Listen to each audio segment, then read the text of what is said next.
अस्सलाम वालेकुम dear students, उम्मीद है आप सब खैरियत से होंगे। हमारा आज का जो लेक्चर है ये सी लॉ एस्पिरेंट्स के लिए बहुत ही इंपॉर्टेंट है। आज के इस लेक्चर के अंदर हम सी लॉ के बारे में कुछ डिटेल्स डिस्कस करेंगे।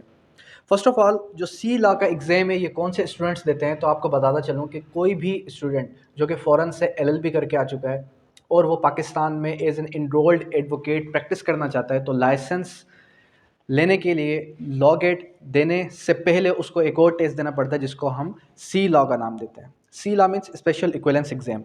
अगर हम बात करें इसके सिलेबस की, तो इसका सिलेबस जो है 80% सेम है लॉ गेट के साथ।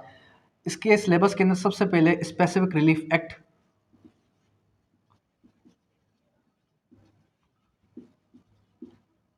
स्पेसिफिक रिलीफ एक्ट के 20 मार्क्स हैं।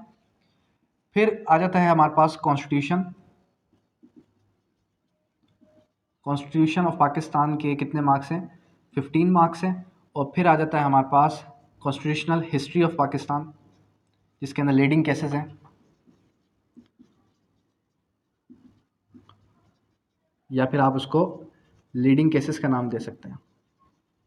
और लीडिंग केसेस के कितने मार्क्स हैं, 5 मार्क्स हैं। 5 इसके, 15 इसके, 40 तो यही हो गए। फिर आ जाता है हमारे पास क्रिमिनल लॉ,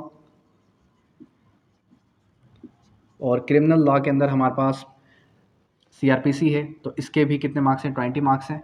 फिर आ जाता है आपका CPC के कितने मार्क्स हैं, 20 मार्क्स हैं। और फिर आ जाता है आपका QSO, और QSO के भी कितने मार्क्स हैं, 20 मार्क्स हैं। तो ये हो गए आपके 100 मार्क्स। अब अगर हम बात करें QSO, तो QSO के अंदर 166 आर्टिकल्स हैं, कंप्लीट QSO है। CPC की बात करें तो CPC के अंदर हमारे पास सेक्शन 1 से लेके सेक्शन 12 तक, फिर आ जाता है आपका सेक्शन 15 से लेके सेक्शन 20 तक, फिर आता है आपका सेक्शन 47, फिर 75, फिर 96, फिर 104, और फिर आ जाता है 115 और 151।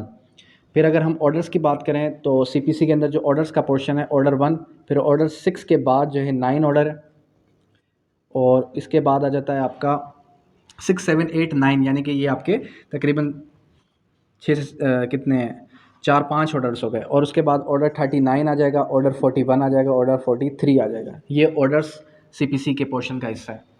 फिर अगर कॉन्स्टिट्यूशन की बात करें तो कॉन्स्टिट्यूशन ऑफ पाकिस्तान के अंदर आपके आ जाता है क्या पोर्शन आ जाता है, आर्टिकल 1 से लेकर आर्टिकल 40 तक, फिर आर्टिकल 50 से लेकर आर्टिकल 89 तक, फिर आर्टिकल 175 से लेकर 212 तक। ये कॉन्स्टिट्यूशन ऑफ पाकिस्तान का हिस्सा है। लीडिंग केसेस के अंदर नियर अबाउट कोई 3 से 6 से 8 लीडिंग केसेस हैं। स्पेसिफिक रिलीफ एक्ट की बात करें तो 57 सेक्शंस हैं स्पेसिफिक रिलीफ एक्ट के, और स्पेसिफिक रिलीफ एक्ट के अंदर अगर आप इसको अच्छे से पढ़ेंगे तो नियर अबाउट के 42 या 43 सेक्शंस बन जाते हैं, क्योंकि बाकी सारे ओमिटेड हैं। ठीक है, तो ये पूरा का पूरा ऑल अराउंड पोर्शन है किसका, सी लॉ का। सी लॉ के एग्जाम के अंदर आपको एटलीस्ट कितने मार्क्स ऑब्टेन करने हैं, 50% ऑब्टेन करने। 50% ऑब्टेन करने के बाद फिर आप मूव फॉरवर्ड करें किसकी तरफ, लॉ गेट की तरफ। अब ये कोई ज़रूरी नहीं है कि आपने पहले लॉ गेट देना है, आपने पहले सी लॉ देना है। आप कोई भी एग्ज़ाम पहले दे सकते हैं। रजिस्ट्रेशन की बात करें तो 15 अप्रैल लास्ट रजिस्ट्रेशन डेट है, और उसके बाद हमारा जो टेस्ट कंडक्ट होगा ये होगा आपका नियर अबाउट कोई मई के मंथ के अंदर, यानी कि रजिस्ट्रेशन क्लोज होने के बाद कोई 28 डेज़ 4 वीक्स का टाइम पीरियड मिलता है प्रिपरेशन का। प्रिपरेशन आप कर सकते हैं। ठीक है, अगर हम बैच की बात करें कि हमारा जो सिल्वर बैच है वो 15 अप्रैल से स्टार्ट हो रहा है, और सिल्वर बैच मीन्स कि हम जिसके अंदर आपको 100% पासिंग गारंटी दे रहे हैं। और 100% पासिंग गारंटी मीन्स कि इन केस अगर आप फेल हो जाते हैं तो आपका नेक्स्ट जो हमारा सेशन होगा वो फ्री ऑफ कॉस्ट होगा। ठीक है, ये आपका जो है सी लॉ का पूरा सिलेबस हो गया। बात कर रहे हैं किस स्ट्रेटेजी के साथ हम जो है स्टडी करेंगे डेली बेसिस पे। मंडे टू फ्राइडे आपकी क्लास होगी, और Monday to Friday class conduct होने के बाद फिर आपका एवरी मंडे को टेस्ट कंडक्ट किया जाएगा, और वो टेस्ट होगा through web generated test. Web generated test का मतलब क्या है, वेब जनरेटेड टेस्ट मींस कि वो टेस्ट जनरेटेड होगा। मैं आपको जो है एक लिंक शेयर करूंगा, लिंक ओपन करने के बाद आप वो टेस्ट दे सकते हैं। 1 बार दें, 2 बार दें, 3 बार दें, ये आपकी डिस्क्रिप्शन है। ठीक है, अब नोट्स की बात करें कि कौन कौन से नोट्स इंपॉर्टेंट है, स्टार्टिंग से लेके अब तक यही कहा है। लॉ गेट के अंदर भी, सी लॉ के अंदर भी यही बात करूंगा कि आपने फोकस करना है किस पर, बेयर एक्ट्स पर।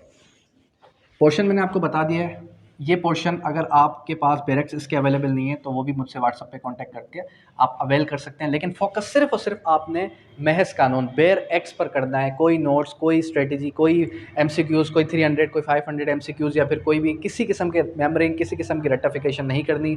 एमसीक्यूज़ की पास पेपर्स चलें ठीक है, पास पेपर्स आप जो है अप टू सम एक्सटेंट ले सकते हैं, इसलिए कि आपको एटलीस्ट ये ना हो जाए कि टेस्ट आएगा कहाँ से, टेस्ट किस नौइयत का आता है। लेकिन उस पर रिलाय नहीं करना, हर किस उस पर रिलाय नहीं करना। रिलाय किस पर करना है? मेन सोर्स आपका है बैरक्स। जितना ज़्यादा बैरक्स पर कमांड हासिल करेंगे, जितनी ज़्यादा बार आप जो है बैरक की वर्डिंग को पढ़ेंगे, उतने ज़्यादा चांसेस हैं कि आप क्या करें, आप इस एग्ज़ाम को क्रैक कर सकें। ठीक है, इस एग्ज़ाम को क्रैक करने के लिए जो सिलेबस है, इंपॉर्टेंट जो सिलेबस है वो आपका कौन सा आ जाता है, वो आपका QSO CPC।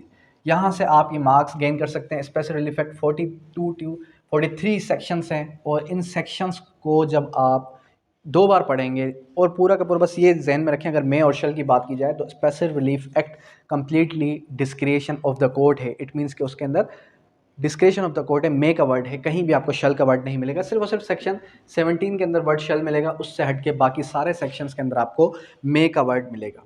ठीक है, तो इस तरीके से हमने क्या करना है, हमने स्टार्ट करना है। अब अगर हम बात करें कि कल से हम मंडे से जो हमारा बैच स्टार्ट हो रहा है, मंडे से हम क्या स्टार्ट करेंगे? मंडे से हम स्टार्ट करेंगे QSO के बाद फिर हम मूव करेंगे CPC, फिर मूव करेंगे स्पेशल रिलीफ एक्ट, फिर उसके बाद हम अदर सब्जेक्ट्स को भी डिस्कस करेंगे। लेकिन कोई भी सेक्शन, कोई भी आर्टिकल हमने हरगिज़ छोड़ना नहीं है।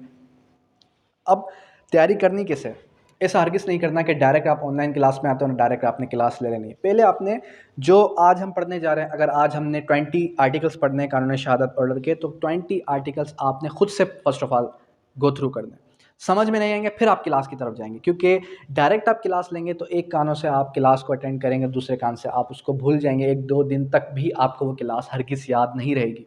क्लास याद किस तरीके से रहेगी? क्लास याद आपको इस तरीके से रहेगी कि जब आप क्या कर लें, जब आप खुद से पढ़ें, आपको चीज़ें समझ में नहीं आती, आपको सेक्शंस की बातें समझ में नहीं आती, फिर आप जाते हैं किसकी तरफ? फिर आप मूव फॉरवर्ड करते हैं क्लासेस की तरफ। ठीक है, दूसरी बात ये कि जो हमारे पास HEC का पैटर्न है, चाहे बात की जाए लॉगेट की, चाहे बात की जाए सी लॉ की, तो HEC का पैटर्न कंप्लीटली रिलाय करता है बैरक कॉपी पेस्ट पर। जितना ज़्यादा बैरक पर फोकस करेंगे उतने ज़्यादा चांसेस हैं कि आप ये टेस्ट क्रैक कर जाएं। कॉन्सेप्चुअल क्वेश्चंस भी आते हैं तो नियर अबाउट कोई 15 to 20 कॉन्सेप्चुअल क्वेश्चंस आ जाएंगे, लेकिन बाकी क्वेश्चंस आपके आएंगे बैरक से। कॉपी पेस्ट पैटर्न है उसका, हरगिज़ ये नहीं कह सकते कि सर हम जो है कॉन्सेप्चुअल पढ़ लेंगे, हम समझ लेंगे खुद से। लेकिन आपको एटलीस्ट कोई ऐसा तो चाहिए होगा जो आपको रोड मैप देता रहे, जो आपको गाइडलाइन देता रहे कि किस तरीके से आपने उसकी जो है तैयारी करनी है। अंडरस्टैंड? दूसरी बात ये, फिर जो हमारे पास QSO, इसके अंदर भी कुछ इलस्ट्रेशंस हैं, क्रिमिनल लॉ के अंदर भी कुछ इलस्ट्रेशंस हैं, CPC के अंदर 1 से 2 हैं। ये सारी इलस्ट्रेशंस भी हमने डिस्कस करनी है, क्योंकि जो लॉन्ग स्टेटमेंट क्वेश्चंस हैं वो आपके कहाँ से बनते हैं? वो आपके लॉन्ग स्टेटमेंट क्वेश्चंस जो हैं इलस्ट्रेशंस से ही बनते हैं। ठीक है, जितना ज़्यादा खुद से आप क्या करेंगे, बैरक को ओपन करके पढ़ेंगे, उसकी बातों को समझेंगे, उतने ज़्यादा चांसेस हैं कि आप इस एग्ज़ाम को क्रैक कर जाएं। अदरवाइज़ बहुत ही कम स्टूडेंट्स हैं जो इस एग्ज़ाम को क्रैक कर सकते हैं। सिर्फ और सिर्फ वही स्टूडेंट जो कि हमारी क्लासेस भी लेता रहे और साथ में खुद से भी पढ़ता रहे। अगर खुद से नहीं पढ़ेगा, बैरक को ओपन ही नहीं करेगा, तो वो हरगिज़ पास नहीं होगा। ठीक है, दूसरी बात कि हमारे पास जो बैच स्टार्ट हो रहा है, इस बैच के अंदर हम क्या कर रहे हैं? इस बैच के अंदर हम जो है वेब जनरेटेड जो हमारा टेस्ट है उससे हट के वर्बल टेस्ट का भी आगाज़ करेंगे। जो स्टूडेंट ऐसा है कि जो कमज़ोर है, या फिर कोई ऐसा स्टूडेंट जिसको लगता है कि मेरी तैयारी वीक है, तो वो मुझे वर्बल टेस्ट भी दे सकता है। जब भी टाइम मिलेगा, नियर अबाउट कोई 10 to 15 मिनट्स एवरी स्टूडेंट को मैं सेपरेट देता रहूँगा, ताकि उसका कॉन्फिडेंस भी डेवलप हो और साथ ही साथ उसकी जो है लॉ पर ग्रिप भी आती रहे। ठीक है, अब यहाँ तक किसी किस्म की कोई भी क्यूरी है किसी भी स्टूडेंट को तो कर सकता है। Thank you, that's all.